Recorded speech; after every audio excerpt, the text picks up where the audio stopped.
नमस्कार, मी लतिका। आज मी तुम्हाला कांद्याच्या पातीची भजी बनवून दाखवणार आहे। त्यासाठी एक छोट्या आकाराची कांद्याची जोडी घेतली होती पातीची। अशा पद्धतीत नीट करून स्वच्छ धुवून मग मी कापून घेतलेली आहे। तर हे वाडग्यामध्ये मी काढून घेते। काढून घेतलेले आहे। छोटे छोटे जे कवळे कांदे होते ना ते पण मी ह्याच्यामध्ये घेतलेले आहेत पातीचे।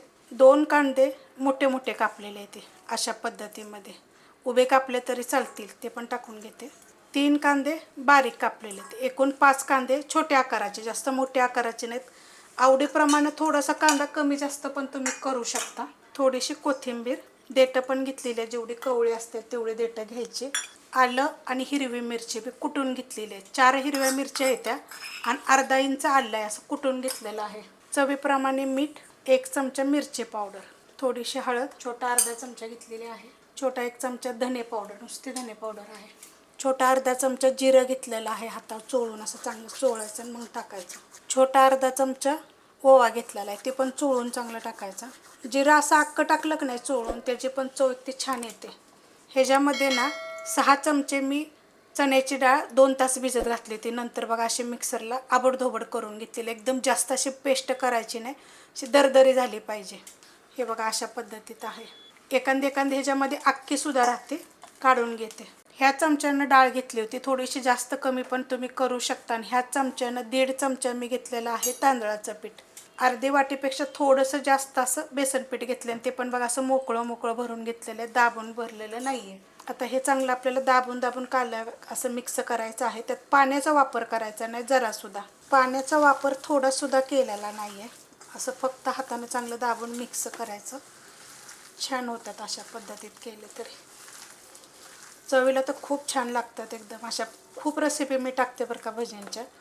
तुम्ही एकदा कांद्याच्या पद्धतीने अशा पद्धतीत एकदा करून बघा। आता आपण बनवायला घेऊया। त्याच्या अगोदर जर तुम्हाला सोडा टाकायचा असला तर त्याच्यामध्ये थोडा सोडा पण टाकू शकता। तेल ठेवले बघा गरम करायला, तेल चांगलं गरम झालेलं आहे। त्याच्यामध्ये सोडून घ्यायचे, पण हे लक्षात ठेवायचं आपल्याला जास्त मोठे सोडायचे नाही आहेत, छोटे छोटे सोडायचे। हे बघा अशा पद्धतीत सांडगं जसं आपण कसं बनवतो त्यापेक्षा थोडीशी मोठी। आतपर्यंत एकदम कुरकुरीत होतात, सुटत वगैरे नाही आहेत। एखादा आपल्या बोटाला जर असं चिटकलेलं आहे बघा, आता एवढा हात भरलेला आहे तर त्याचं मग असं सोडताना एखादं निसटतं हातातच। सोडून घेते मी सगळे। जेवढी कढईमध्ये बसतील ना तेवढीच मी सोडून घेतलेली आहे। गॅस मिडियम आहे, गॅस जरा जास्त गरम तेल झालं की मिडियम करायचा। 5 गॅसवर केलं तरी चालते आणि मिडियम गॅसवर जरी केलं तरी चालते। हा मोठ्या बर्नरचा असल्यामुळे मी हे सगळं सांगत असते। 1 मिनिटानंतर आपण ह्याला हलवूया आता।